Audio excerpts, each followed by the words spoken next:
chamar.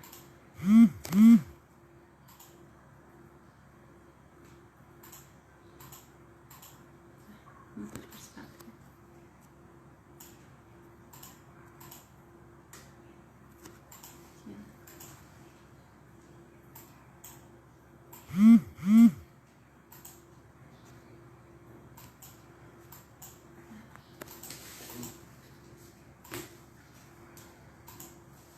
Olá, então vamos para a nossa live da semana. Hoje a gente vai conversar sobre a infertilidade. A infertilidade atrapalha a vida sexual? E para isso a gente vai ter a nossa convidada, a doutora Florence Marques, que é ginecologista e especialista em sexualidade. Vamos chamar a doutora Florence, então. Ela tem que sair da live. Ah, tá.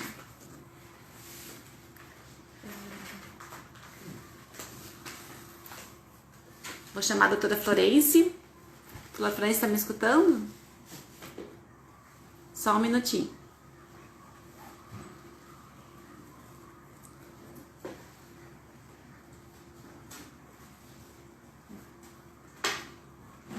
Os probleminhas técnicos, já vamos chamar a doutora Florence, que já está se conectando aqui com a gente.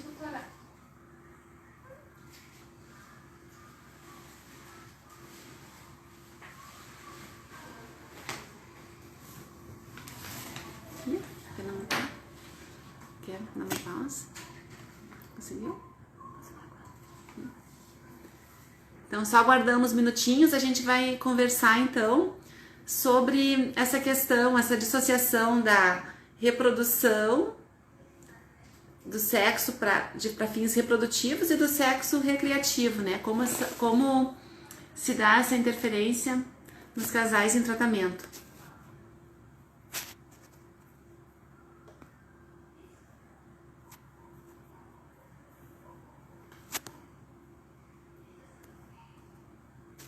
Doutora Florence, vamos aguardar que ela já vai se juntar a nós.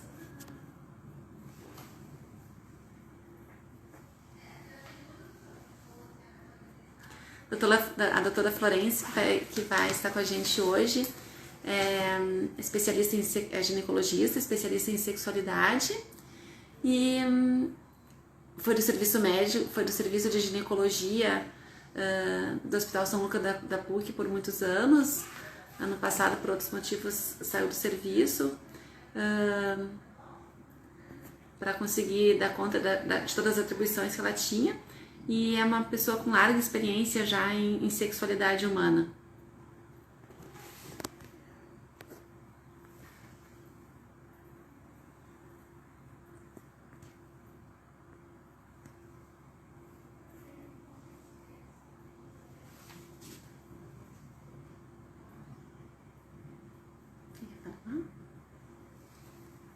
Mais um minutinho, já vamos nos conectar com a doutora Florence.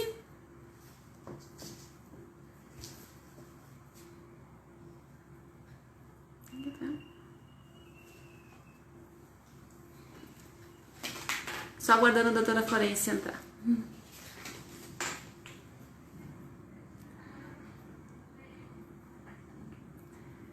Então, esse assunto sexualidade e reprodução é um assunto que afeta muitos casais, porque pelo próprio início, né, pelo próprio contexto, reprodução medicamente assistida. A reprodução não deveria ter interferência médica, né? Mas a gente sabe que a infertilidade afeta até 15 a 20% dos casais em idade reprodutiva, tentando ter um filho. Então, não é algo tão infrequente, mas muitas vezes não é tão comentado, não é tão exposto, porque as pessoas reservam para si essas questões da infertilidade. E obviamente toda essa questão da infertilidade acaba trazendo consequências na vida sexual do casal, porque a gente vai estar interferindo naquilo que era uma rotina da intimidade do casal. Doutora Florence tá com um probleminha na conexão.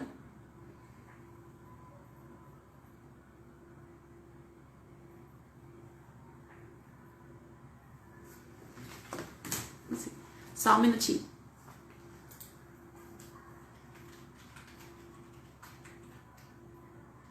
Só um minutinho, só aguardando a doutora Florence entrar.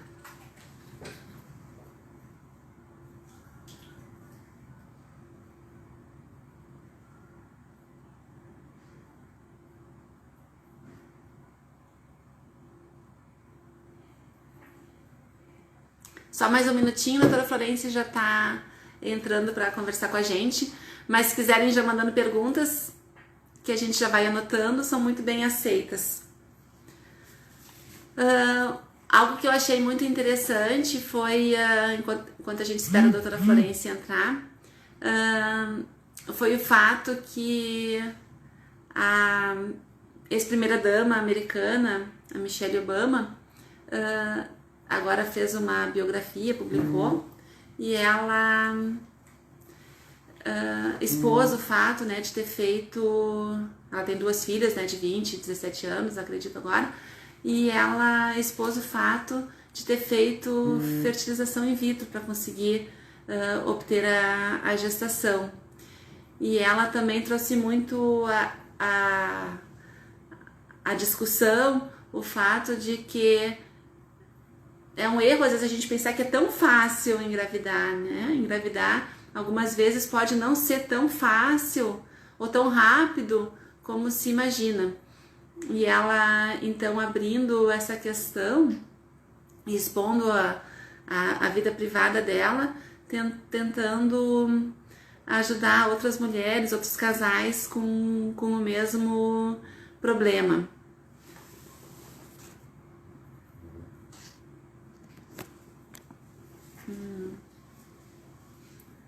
Bom, doutora Florence está com um pouquinho de dificuldade de se conectar. Vou tentar conectá-la aqui só um pouquinho.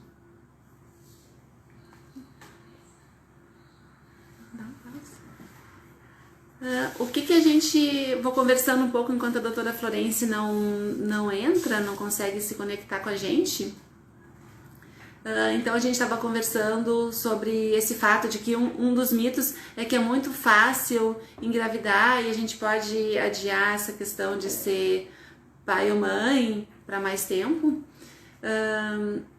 E quando a gente pensa que é tão fácil engravidar, quando a infertilidade ocorre, vem sentimentos juntos de desvalia, de impotência. Algumas vezes é confundido a feminilidade, a fertilidade, como se a mulher com problemas de fertilidade fosse menos feminina.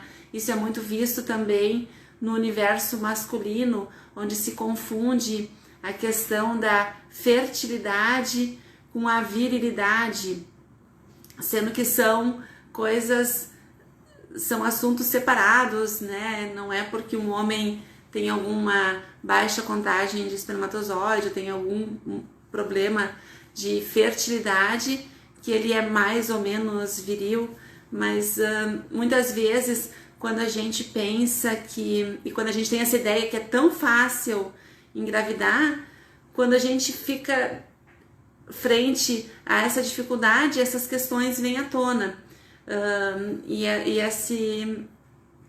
essa confusão se faz na nossa mente, porque a nossa mente é muito interligada a todos esses assuntos. Assim como a própria maternidade, não só a fertilidade, mas a maternidade, o maternar também é muito ligada à questão da feminilidade, né? E para o casal com dificuldade de gestar, muitas vezes que se encontra frente à infertilidade, existe uma desconexão entre ter relações e não ver o propósito dessa relação, de se vai conseguir gestar. Então acaba havendo a perda de propósito, assim, eu tenho relações, mas eu não consigo gestar, e isso confunde a cabeça do casal, muitas vezes. E a outra questão, assim, muito comum é o fato, dependendo do tipo de tratamento que se vai fazer, nem sempre a gente vai estar frente à fertilização in vitro, né? Que é aquela técnica de reprodução de alta complexidade, onde a gente vai coletar os óvulos, os espermatozoides e vai fazer o então chamado bebê de proveta. Muitas vezes a gente tem tratamentos mais simples, que são simplesmente a indução da ovulação. E nesses casos a gente vai ter que programar a relação do casal para aqueles dias que a gente estipular, que é o dia do período ovulatório. Normalmente um casal que está tentando gestar, já mesmo antes de estar num consultório médico, já está cuidando um pouco o período fértil, mas de um modo um pouco mais ameno, digamos, mais tranquilo. E quando a gente está num tratamento de indução da ovulação, então é a gente que vai dizer, olha, tenha relações hoje, amanhã e depois de amanhã. E o casal acaba se sentindo invadido na sua intimidade, né? Um terceiro elemento, então dizendo assim os dias que as relações desse casal vão acontecer. Agora a gente vai fazer vamos tentar nos conectar de novo com a doutora Florence. Acho que agora vamos conseguir. Que bom. Nossa, irmão, a gente teve esses probleminhas técnicos aqui. E agora a gente vai... Oi? As boas-vindas para a doutora Florence, que bom. Tudo, eu peço desculpas, mas pelo Note não tinha o link, então vamos de celular. Que bom. Então, eu estava conversando já um pouquinho enquanto te aguardava sobre as questões da sexualidade nos tratamentos de infertilidade, né? Se a infertilidade atrapalha a vida sexual. A gente tem algumas perguntas, depois eu já vou entrar nas perguntas. E eu vou te apresentar novamente, né? A Florence é bastante conhecida dos colegas médicos e aqui em Porto Alegre. A Florence é ginecologista e é especialista em sexualidade, terapeuta sexual também. E além de tudo, foi minha colega há muito tempo, muitas sextas-feiras passamos juntos. 18 anos. Nos ambulatórios de ginecologia do... Quantos anos foram nos ambulatórios de 18 ginecologia anos. 18 anos. Não foi tanto. Então, além de tudo, assim, é um prazer estar com a Florence hoje, porque tivemos já na vida um grande convívio. Então, Florence, o que tu me diz? A infertilidade atrapalha a vida sexual do casal? Bom, boa noite a todos. Quero inicialmente agradecer a Mariângela, ao Fertilitar, a Adriana, pelo convite. O que nós vemos é uma área muito interessante, a sexualidade de um casal que está em busca do seu sonho de ter um filho. Por que é? Porque o sexo, que normalmente é espontâneo, acaba ficando automatizado. Então, não existe, hoje eu estou com vontade de ter relações, mas sim, hoje é o dia que eu preciso ter relações. E muitas vezes o nosso desejo, o impulso sexual não acompanha esse dia dos hormônios que estão pedindo que seja o dia da relação. E quando os casais passam por muito tempo tentando concretizar o sonho da maternidade, disfunções sexuais, ou seja, alguma dificuldade na relação, em função de tantas tentativas que não estão tendo sucesso. E Florence, chega a ter casos graves, assim, na tua prática, assim, desses casais em busca de gestação já há muito tempo, às vezes a jornada é longa, de chegar de ter casos de desejo hipoativo, aversão ao sexo, chega a esse nível, assim, de dificuldade? Sim, isso pode acontecer, sim. Uma mulher tão focada no sonho da maternidade, acaba que ela pode perder, sim, o interesse no sexo. E ela pode não responder após um estímulo da mesma forma de quando ela não tinha essa questão tão associada de depender do sexo para a maternidade.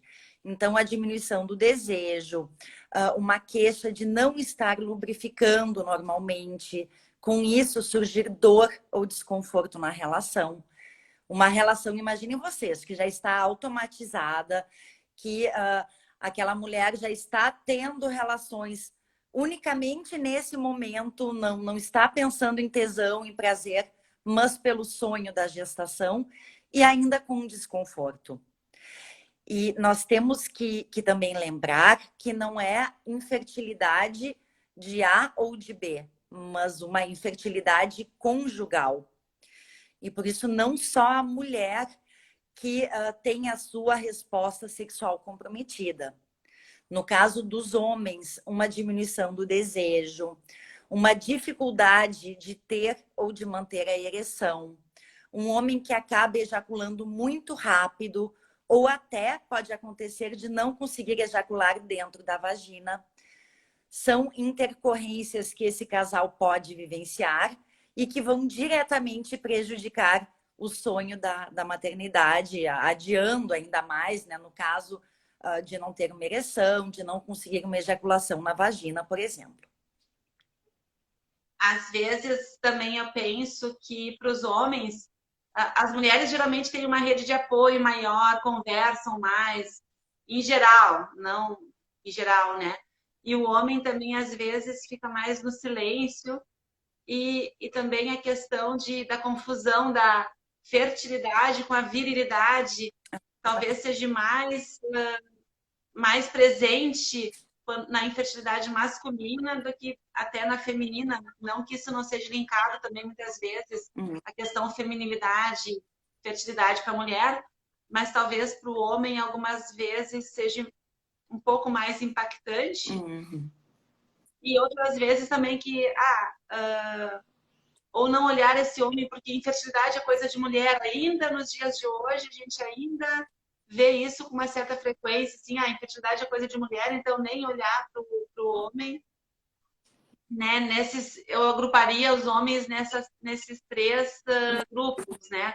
Aquele que a fertilidade é coisa de mulher, aquele que a fertilidade é a virilidade, e o grupo que fica mais em silêncio. Acho que perfeito. Mas também é verdade, às vezes, a gente vê muito a problemática toda assim não tem como a questão reprodutiva, o sexo reprodutivo não interferir no sexo recreativo, uma vez que a gente acaba dissociando isso, né? E nós, seres humanos, né, que além de nós, seres humanos, não sei quem mais pratica o sexo recreativo no planeta, mas para nós isso, então, é muito marcante. Né? O sexo reprodutivo, o sexo recreativo vai ficar essa dicotomia.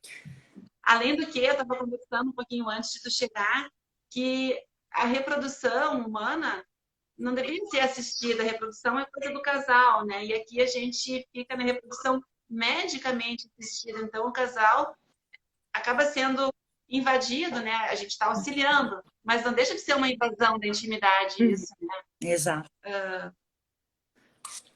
Acho que as tuas colocações são muito pertinentes, né? Tanto da invasão da sexualidade, passa a ser uma sexualidade assistida, literalmente. Né? Qual a frequência de relações de vocês? O parceiro ejacula na vagina. Tantas questões que um casal coisa que não expôs. Não precisa dividir, né? E tanto a não questão... Precisa dividir na própria... Né? Se estava bem, não estava bem, isso era um assunto do casal. não do médico, e nessa busca, né, da maternidade, acaba que é um assunto que passa a ser exposto também. E o que tu falaste, que o foco tanto é a mulher, que o homem fica esquecido. E por isso eu acho sensacional todo o suporte que o Fertilitar fornece para os casais, inclusive de atendimento psicológico, porque não é só a mulher que fica vivendo uma angústia sozinha, esse homem também, muitas vezes calado. E a tua colocação foi sensacional, Adri, que fertilidade não é sinônimo de virilidade, mas nessas horas é um tema que se torna presente e pertinente. E esse homem sente a sua masculinidade, inclusive ameaçada, por não estar conseguindo. E, por outro lado, às vezes se sentir fértil, como é assim, tu tem essa vivência no consultório, como é que é a questão? Se sentir fértil é um fator estimulante de libido, assim, tu estar fértil, a gente vê isso um pouco na paciente por um motivo, ela nem quer ter prole, ela fez ligadura tubária, mas o fato de não estar fértil atrapalha um pouco a questão psicológica dessa mulher que nem mesmo está pretendendo gestar, mas o fato de ter feito um procedimento definitivo de controle de natalidade, né? Ela assim, e também tem a sua sexualidade afetada, né? Como é que tu vê essa questão da fertilidade com a libido, essa interligação? Eu acho que podemos analisar sobre dois aspectos. Um, nessa mulher que fez um ligamento, que usa um DIU de cobre, que está enfrentando as suas oscilações hormonais fisiológicas ao longo do mês. Esses hormônios, conforme o período do ciclo, eles podem sim ter um efeito positivo ou não no seu desempenho e no seu ímpeto sexual. Quando chega perto do momento da ovulação, hormonalmente a mulher estaria mais receptiva. Mas eu também acho que naquela mulher que toma um contraceptivo ou que não deseja gestar, não ter essa flutuação hormonal, se ela não quer ser mãe ou não neste momento, ela também pode se sentir mais segura sabendo que não está correndo esse risco. Então, o controle da reprodução, a autonomia da mulher sobre o seu corpo e a sua vida também tem um efeito que pode ser estimulante sexual. Mas os hormônios, sim, naquela que não está usando nenhum método, podem influenciar ao longo do mês.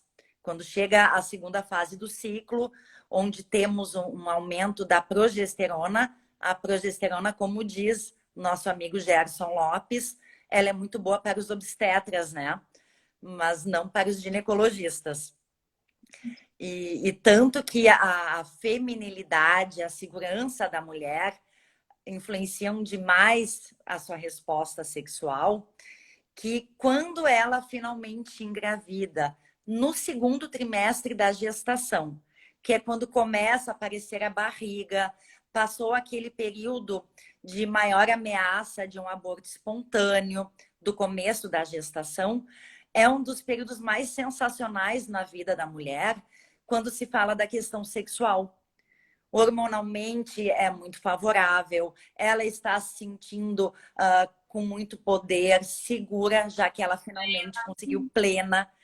E com isso, muitas mulheres referem que é o melhor momento da sua vida sexualmente, a experiência que ela tem do sexo no segundo trimestre da gestação. A gente vê também a questão da interferência negativa dos tratamentos de reprodução na vida sexual, mas, por outro lado, eu acho que para alguns casais que conseguem trabalhar esse assunto com apoio, por outro lado, eles também acabam fazendo um aumento da sua intimidade também, né? Porque tu acha que nem sempre é só problema, né? Uhum. Tem outros casais que podem também responder como um aumento da sua intimidade, até um aumento daquele plano na busca do bebê. Uhum. Tu também vê esse tipo de situação, assim, aquele casal que aumenta a intimidade, porque tá, mesmo que enfrentando uma situação, tem alguma resposta positiva dentro de todo esse assunto? Nós temos que pensar que não só nesse casal infértil, mas em todos os casais. Um casal que tem um bom relacionamento, que é assertivo, que consegue ser resiliente, que conversa sobre suas dúvidas, seus medos, suas dificuldades. Esse casal sempre vai ter uma resposta melhor, vai contornar melhor os momentos de adversidade. Mas, no entanto, nós vemos aqueles casais que querem um filho, mas é um casal que tem muitos conflitos, é um casal que se agride no dia a dia, não fisicamente, mas verbalmente, não é um casal afetivo, é um casal cuja relação sexual é totalmente focada na questão genital. Um casal que não tem um bom relacionamento pode, nessa situação, acabar tendo a relação ainda mais prejudicada. E isso na questão do casal que deseja um filho, mas em todos os casais. No consultório é muito frequente que eu receba casais com alguma queixa sexual e quando eu questiono como é que é a relação de vocês fora o sexo, como é que é o dia a dia, como é que é o entrosamento de vocês. E muitos casais não têm uma relação de companheirismo, uma relação de cumplicidade, uma relação amorosa, uma relação afetiva. E daí, num momento de uma dificuldade, isso tudo vem à tona. O homem até consegue, às vezes, mediante estresse, ele relaxa com o sexo. Então, ele pode estar muito tenso. Nossa, hoje é o dia, e pode relaxar com a relação. Mas a mulher, frente à tensão, tudo que ela não quer é sexo. Ela pode, se hoje é o dia D, ter relações, mas ela pode estar totalmente mecanizada e não estar conseguindo perceber as sensações, o toque, o que está acontecendo nesse jogo, nessa relação deste dia. E, inevitavelmente, se o casal não encontra um caminho em comum, um caminho que os dois se acertem e busquem juntos, alguma dificuldade pode acontecer. E outra questão que a gente tem que lembrar é que, às vezes, a questão da sexualidade ou da disfunção sexual pode até estar linkada à causa da infertilidade, como nas hiperprolactinemias, por exemplo. Uhum. Então, tem questões hormonais que levam à infertilidade, mas também vão trazer um prejuízo para a sexualidade. Exato. Né? E por exemplo, é muito importante a gente avaliar a função tireoidiana. Nesse teu exemplo, né, a Prolactina. prolactina alta, além de causar infertilidade, ela vai diminuir outros dois hormônios. Um é o estrogênio. Com o estrogênio baixo, a vagina fica mais ressecada, ela não lubrifica, ela perde a elasticidade e surge um desconforto na relação. E a segunda coisa que a prolactina alta provoca é a redução da testosterona, que é o hormônio do desejo. Essa mulher com uma prolactina alta, além de não conseguir gestar, ela acaba tendo um impacto muito negativo na sua vida sexual. E pode ser que só... E o homem também. E no homem também. Vai comprometer a ereção. E só ao iniciar a investigação é que esse casal muitas vezes descobre o que está acontecendo. E eu já atendi pacientes... Muitas vezes o homem com uma questão de é um problema de desejo hipoativo, é um problema de direção, e a questão é hormonal, né? Exato. E não só influenciando hormonalmente a produção dos espermatozoides e a qualidade, mas diretamente o seu desempenho na hora da relação, comprometendo o desejo, né? E é muito difícil, é um homem sem desejo responder a estímulos. Então, essa correção é fundamental. E eu já tenho... Uma pergunta que chegou aqui para a gente. Se mulheres em tratamento com hormônios podem ser afetadas de forma negativa na rotina sexual? Bom, já que a gente estava falando aqui de prolactina, então, aí tem vários tratamentos de hormônios, né? Que depende qual tratamento hormonal, né? Nós podemos pensar em manejo hormonal desde o manejo de uma disfunção, de uma alteração na tireoide. Então, numa mulher que tem uma alteração na tireoide, um hipotireoidismo, por exemplo, o hipotireoidismo é muito comum que curse com uma diminuição do desejo sexual. No caso de uma mulher que está fazendo uso de medicações na tentativa de gestar.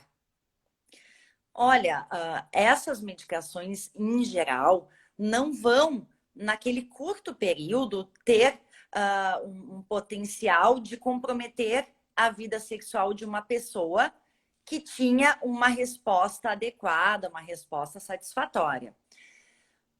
E essa mulher pode estar tão motivada pelo tratamento, de repente, dessa vez eu consigo, que até pode-se ter um efeito positivo nesse estímulo.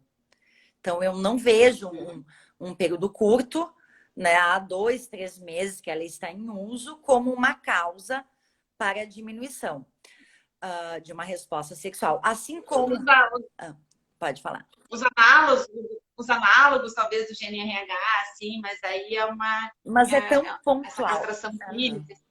Sim, vai, pontual, né? Sim, vai ser um status de ressecar um pouco a vagina, de ter talvez algum desconforto, mas não é uma paciente que está há 5 anos usando continuamente essas medicações. Sim.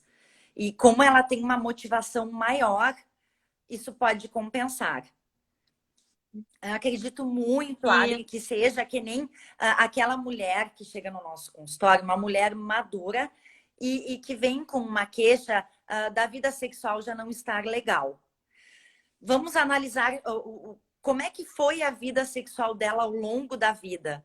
Se era legal, se era importante, se ela tinha prazer no jogo sexual, ela continuará tendo. E pode surgir alguma dificuldade que é transitória, que não vai ser permanente, que nós podemos ajudar. Eu diria que é semelhante a nossa visão nesse casal. Um casal que tinha uma boa relação afetiva, uma boa relação do dia a dia e uma boa relação sexual, podem enfrentar uma dificuldade, mas possivelmente eles vão conseguir superar, vão conseguir, com uma boa comunicação, buscar meios de melhorar essa dificuldade. Mas um casal que já não se dava bem, um casal que sexualmente já tinha mais desencontros do que afinidades, nesse momento acaba que descompensa, acaba que a dificuldade será maior. E outra questão que a gente tem que lembrar também é que, às vezes, a infertilidade corre junto com quadros de ansiedade. Uhum. E é comum as pessoas fazerem, então, o uso de medicamentos para ansiedade e depressão.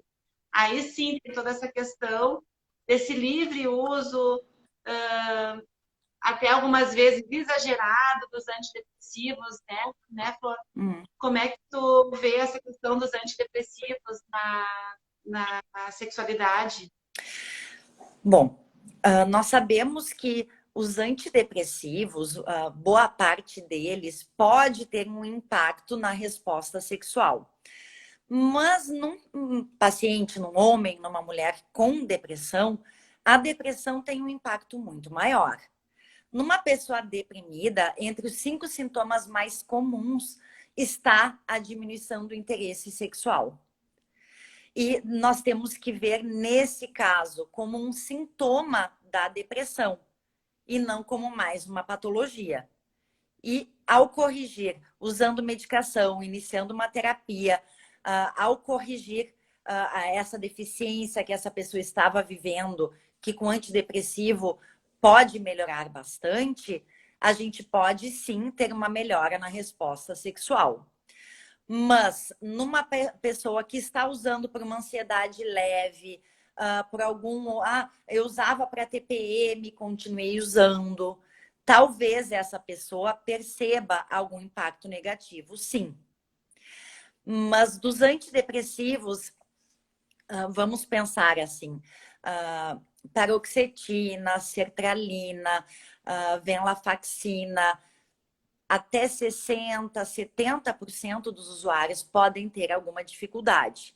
Mas temos medicações mais modernas que não vão ter nenhuma inferência na resposta sexual. Eu acho que os ansiolíticos usados indiscriminadamente é que vão efetivamente prejudicar mais a resposta sexual. Eles vão acabar retardando muito a resposta do orgasmo na mulher, vão prejudicar também a sensibilidade do homem e da mulher na relação e vão retardar bastante a ejaculação desse homem. Então, como álcool, né? A gente diz dá coragem, mas tira as forças. E os ansiolíticos usados cronicamente, sem nenhuma ajuda, nenhum cuidado do seu médico, sim, podem ter um prejuízo ainda maior.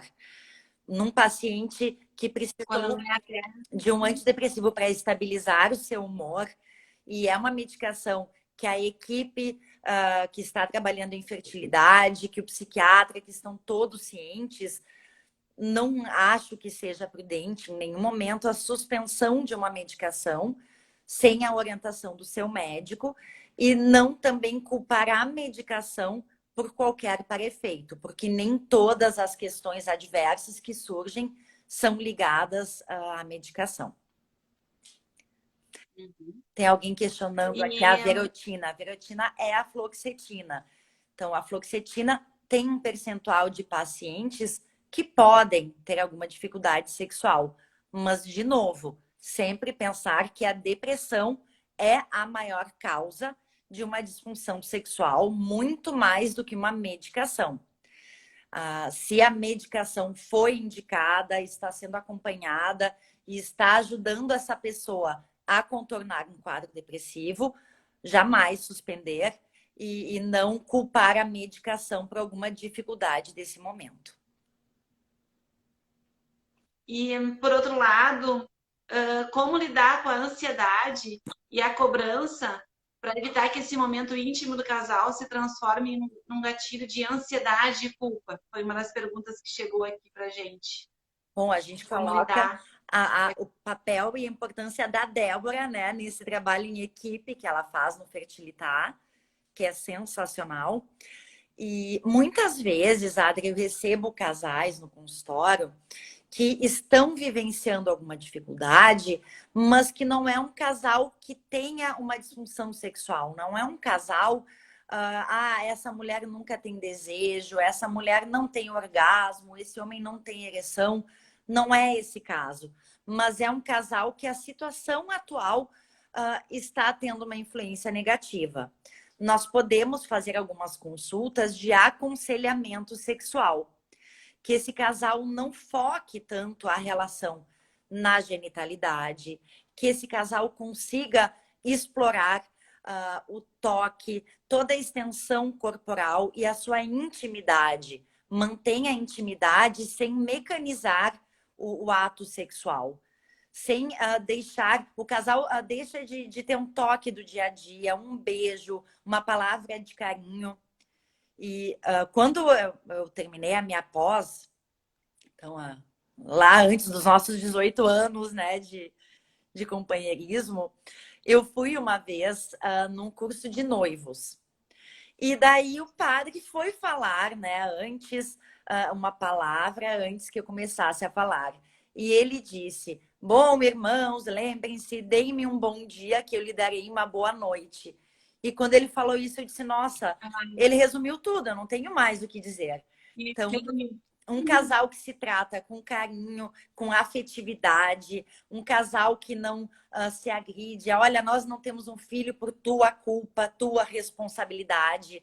Um casal que está conseguindo tirar algum proveito, um aprendizado desse momento e que passa um dia tendo momentos juntos, momentos que são positivos. Esse casal vai, na hora da cama, na hora do sexo, conseguir ter uma boa relação. Mas um casal de manhã, ele já disse, nossa, mas tu não eras tão gorda. Olha como é que tá a celulite. Na hora da cama, a mulher joga tudo junto, né? E daí ela pensa, como é que eu vou tirar a roupa se eu não era tão gorda, se eu não tinha essa celulite? Será que ele ainda tem tesão em mim? E essas fantasias vão poluir o momento da relação. Essa mulher pode começar a evitar o contato sexual, a evitar intimidade, e tudo vira uma bola de neve. Ela evitando a relação, como é que eles vão conseguir concretizar, né, o desejo de uma gestação e da maternidade? Porque a resposta sexual da mulher é complexa. Eu gostei muito da fala do padre, dê-me um bom dia, que eu te darei uma boa noite. Sim. A gente sempre falava isso, assim, a resposta da mulher, ela já começou na manhã, se ela fez, é tão complexa, é tão multifatorial, se ela está se sentindo bem, se ela fez a unha, e é tão multidisciplinar, multifatorial, especialmente na mulher. O homem às vezes consegue, até como tu disse, é uma fuga para um desestressor, mas na mulher a coisa funciona um pouco diferente, né? Então esse padre foi muito sabiamente, Sim, resumiu numa frase aquilo que a gente sempre tenta esclarecer. exato. E se a gente vai ver, Adri, tem muitos estudos que falam como é importante esse casal permanecer parceiro, junto, companheiro. E isso é um processo que começa antes da concepção e durante a gestação. Num casal que durante a gestação já se absteve de relações sexuais, até pelo receio de que isso fosse fazer algum mal ao feto, são casais que têm uma dificuldade enorme em retomar a intimidade e a vida sexual no pós-parto. Nós falamos há pouco da prolactina alta. Numa mulher no pós-parto, para que ela tenha leite e possa amamentar o filho, tem aumento fisiológico desse hormônio prolactina.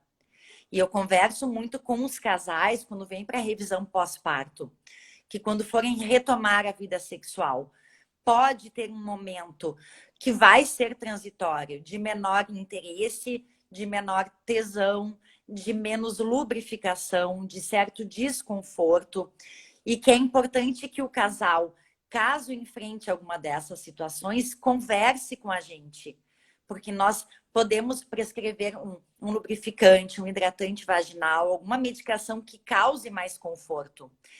E que eles entendam que apesar de um nenê que está chorando, de um nenê pequeno, que toma toda a atenção deles, esse momento da intimidade, da troca de carinho, é fundamental para que eles sigam sendo um casal, para que eles experimentem a vida dessa mulher como um ser sexuado e não só como uma mãe que agora tem um filho e só fica dedicada a esse nenê.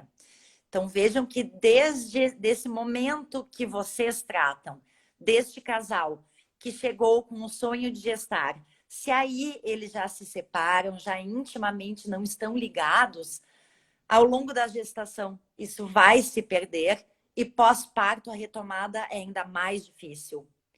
E ainda semana passada atendi uma paciente que veio buscar ajuda porque o filho nasceu há 1 ano e meio e desde o começo da gestação ela nunca mais teve relações sexuais.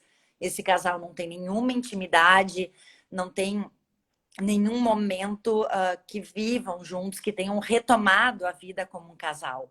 E esse nenê com 1 ano e meio, um nenê saudável, um nenê que não requer nenhuma atenção especial, ele pode um dia ficar com uma babá, ficar com uma familiar, E esse casal tem que sim trabalhar a retomada da sua intimidade acima de tudo. Num casal que não tem intimidade, como é que eles vão ter uma vida sexual? Um casal que não tem um toque, que não dorme sem roupa, não dá um beijo, um não fica mais nu na frente do outro. Como é que a gente vai dizer, bom, hoje vocês chegam em casa e vão ter relações? Não é assim que funciona. Eles não conseguem automatizar. Então, retomar a intimidade E, é muito mais difícil do que retomar uma vida sexual. e na infertilidade, muitas vezes a gente teve a questão até conseguir essa gestação da relação ficar um pouco genital, focada no Total. procriar. Uhum. Então, teve aquele período todo do sexo mais visto do, com a função reprodutiva. Uhum. Aí a paciente engravida, o casal engravida, e aquela criança que foi tão difícil, aquela gestação que foi tão difícil de ser obtida, também, assim, aquele medo de machucar o feto, Uhum. de perder o bebê. Então, daí a gente já teve a questão até engravidar. Depois a gestação, que muitas vezes é cercada de mais medos do que talvez uma gestação que não foi obtida com algum tratamento médico. Então, essa retomada depois é longa, né? É. Porque teve todo um período diferente para esse casal do que seria se não tivesse tido essa questão da infertilidade, né? Uhum. Mas o que a gente vê muito também são esses casais muito independente de ser o problema masculino ou feminino, que enxerguem a infertilidade como é um problema nosso, é um problema do casal e de alguma maneira vai ser resolvido. Uhum. E hoje em dia tem tantas opções para se resolver, hoje em dia a infertilidade tem tantos caminhos de tratamentos para a gente conseguir obter a gestação, que felizmente esse trabalho em equipe, né, o casal trabalhando a equipe casal e sem culpas, assim, isso é fundamental para esse casal não ter um prejuízo na sua vida afetiva, na sua vida amorosa, Uhum. no seu relacionamento com o casal. E também eu já atendi casais que tinham o sonho da maternidade, mas ela com vaginismo. Como assim, né? O vaginismo é uma situação em que a mulher, de modo inconsciente, de forma involuntária, ela não percebe, mas frente à ameaça de uma penetração, ela contrai a entrada da vagina. E é como se a vagina se fechasse, ela não consegue ter penetração. E esse casal, além dela não conseguir tolerar uma penetração, esse homem tinha uma disfunção erétil. Então, quando eles iam ter relações do jeito deles, ele perdia a ereção, ela não conseguia permitir a penetração e tinham o sonho de uma maternidade. E era um casal que queriam muito esse filho, mas que eles não conseguiam se conectar, não conseguiam se encontrar. E eles não tinham nenhuma motivação a não ser o filho para que resolvessem a questão sexual. Então, se trabalhou bastante em terapia sexual, o manejo desse casal, mas eles não conseguiam se conectar, não conseguiam trabalhar as suas dificuldades e só focavam, mas nós precisamos logo ter um filho, sim, mas para isso nós temos que fazer um tratamento do vaginismo para manter essa ereção e esse casal não dava conta. E o suporte psicológico é fundamental. E às vezes o tratamento do vaginismo é longo, não é um tratamento tão a curto prazo, né, Florence? Uhum. E daí tem a questão da idade da paciente. Exato. Muitas vezes, muitas vezes é um fator que traz pacientes aqui para a clínica, assim, porque ainda que estejam em terapia para esse tipo de situação, mas até conseguir resolver esse fator, o tempo vai passando, então acabam fazendo o uso da reprodução assistida para gente, para gente conseguir fazer esse tratamento. Então, faz uma fertilização in vitro, faz de alguma maneira. Mas não quer dizer que também, acho que lembrar, não quer dizer que aquela paciente que tem um vaginismo não tenha uma vida sexual, né? Exato. Da maneira dela. Não, ela não tem a penetração, mas são mulheres com geralmente desejo sexual, com lubrificação, com orgasmo, em preliminares, em fricção do contato dos corpos, em sexo oral. Ela não consegue conceber a penetração. Intimidade. Com muita intimidade. Não é que não tem intimidade. E daí eu vou trazer de novo o que tu falaste lá no início, que não é só a reprodução assistida, mas esses casais disfuncionais, muitas vezes, como a Débora colocou, né, a sexualidade como causa de infertilidade. Então, casais que nunca tiveram antes a sua resposta, o seu desempenho sexual avaliados, de repente precisam expor como é que está sendo a sua vida sexual. Porque a sua disfunção, a sua dificuldade é que está sendo a causa da infertilidade. Um homem que ejacula tão rápido que não dá conta de penetrar, não consegue ejacular na vagina. Ou um homem, isso também eu tinha um casal, que esse homem tinha uma ejaculação retardada. Ele não conseguia de forma alguma ejacular na vagina. Ele penetrava a esposa, mas ele só conseguia ejacular depois de um tempo, com penetração. Ele tirava o pênis e na masturbação manual, estímulo manual, ele ejaculava.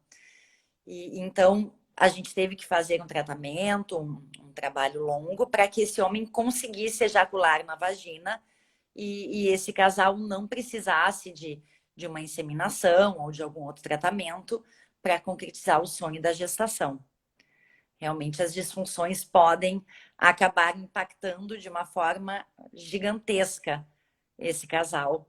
Quando chega esse momento, nesse momento agora nós decidimos que desejamos um filho e aí temos uma disfunção sexual.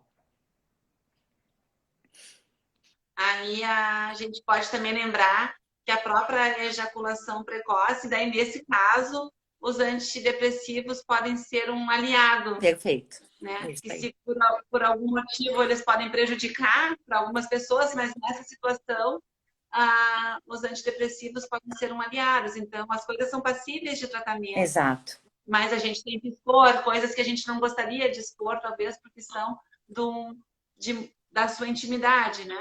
E uma coisa importante, aproveitando o que tu falaste, os antidepressivos, muitos retardam, sim, a ejaculação. Mas a ejaculação rápida, ela é um comportamento aprendido. Esse homem é fundamental que ele busque ajuda com o seu urologista, com um terapeuta sexual, para um adequado manejo dessa ejaculação rápida. Senão, no dia que ele parar com a medicação, ele vai voltar a ejacular rápido. A gente tem que aproveitar o efeito da medicação retardando a ejaculação para que ele se sinta mais seguro, mas para que ele faça consultas, faça exercícios que vão recondicioná-lo para que tenha um bom controle da manutenção da ereção, para que ele não ejacule mais rápido. Senão, no momento que suspender medicação, volta a disfunção. E são tantas as opções de tratamento hoje, né, Florence? Com medicamento, com terapia, com tantos ajustes que podem ser realizados, ainda que tomem tempo, né? Tomem tempo, assim, não é que hoje, nesse mundo que tudo é tão rápido, né? Há que se ter um pouco de paciência, mas os tratamentos resultam em efeitos tão bons nessa questão da sexualidade. Pensar que é como é uma terapia. Em média, quantas consultas um casal... Aqui não assim, agora não falando só da questão da infertilidade, né? Mas nos casais com alguma com alguma disfunção sexual, que até pode levar à infertilidade. Geralmente, quantas consultas são necessárias para já a gente ter um benefício? Bom, o tratamento, a abordagem que nós fazemos com o casal vai repercutir com certeza numa melhor intimidade e qualidade de vida sexual e geral desse casal. Não adianta uma pessoa que há 5 anos vive uma dificuldade no relacionamento pensar que teremos um remédio mágico que veio em uma consulta e que com essa medicação todas as dificuldades vão passar e será resolvido. Não ocorre assim, mas em média, Adri, como eu falei antes, assim, num casal que precisa de um aconselhamento, no caso de um aconselhamento sexual, em torno de 4, 5 consultas. No caso de disfunções sexuais, em torno de 12 consultas. Vai depender daí da disponibilidade emocional, de tempo, financeira, afetiva, relacional desse casal. Um casal que vai em consultas regularmente, semanalmente ou quinzenalmente, nós conseguimos, em torno de 10, 12 consultas, resolver e melhorar muito a dificuldade. Mas tem aqueles casais que vêm com a queixa, dificuldade, mas consultam a cada 2 meses. E daí não adianta, né? É como tapar o sol com a peneira, nós não vamos conseguir impactar na mudança da vida desse casal, eles vindo 2, 3 vezes ao ano numa consulta. E por isso eu trabalho muito com o pessoal da psicologia, com o pessoal da fisioterapia, que faz fisiopélvica. Eu acredito muito numa abordagem multidisciplinar. Sem dúvida, a resposta é melhor. E muita gente nunca fez terapia, tem uma dificuldade tremenda em lidar com o sexo oposto ou com o seu sexo numa relação homoafetiva e acaba que na hora da cama essas fantasias inconscientemente prejudicam a resposta sexual. E nós termos essa visão, conseguirmos atuar numa equipe multidisciplinar, transforma de forma sensacional a vida desse casal. Também aquela paciente que a gente tinha muito essa vivência, né, no nosso ambulatório, que era sexologia e climatério. Sim. Aquela paciente que às vezes já está mais no final da fase reprodutiva e que tem que enfrentar essa transição e também postergou um pouco a maternidade, né? Então tem toda essa culpa. É muita culpa, às vezes, relacionada à questão reprodutiva, culpa de ter esperado, culpa. Daí tem a questão dos abortos do passado, que os fantasmas veem. Exato. Comum. Isso é muito presente, né? Nossa, hoje em dia eu quero tanto um filho e não consigo. E quando eu tinha 18, 20 anos, eu fui tão imatura e eu fiz um aborto. E agora, como é que vai ser? Então, a culpa vem muito à cabeça. E nós temos que exorcizar esses fantasmas, né? Senão é difícil que a gente consiga tocar nossa vida. Levar tudo isso no ombro. Não exato. tem. É muito difícil, mas possível. A gente está agora chegando no finalzinho, tão rápido, Pena, passou, tão gostoso falar contigo. Que delícia de conversa. Eu quero lembrar também, dar um recadinho que na próxima terça-feira, todas as terças-feiras a gente tem uma live aqui na clínica. Na próxima terça-feira vai ser o doutor Andrei e a doutora Ariane. Vão falar sobre mito e verdade sobre a fertilização. Então, já fica o convite aqui para a próxima terça-feira, mas a gente vai divulgar nas redes sociais. Queria te agradecer, Clarence, por ter participado, por ter aceitado o convite, por ter abordado dessa maneira tão leve e didática esse assunto que às vezes ainda é tabu para muitos casais. E obrigado aos participantes. A live fica gravada também, se depois quiserem assistir.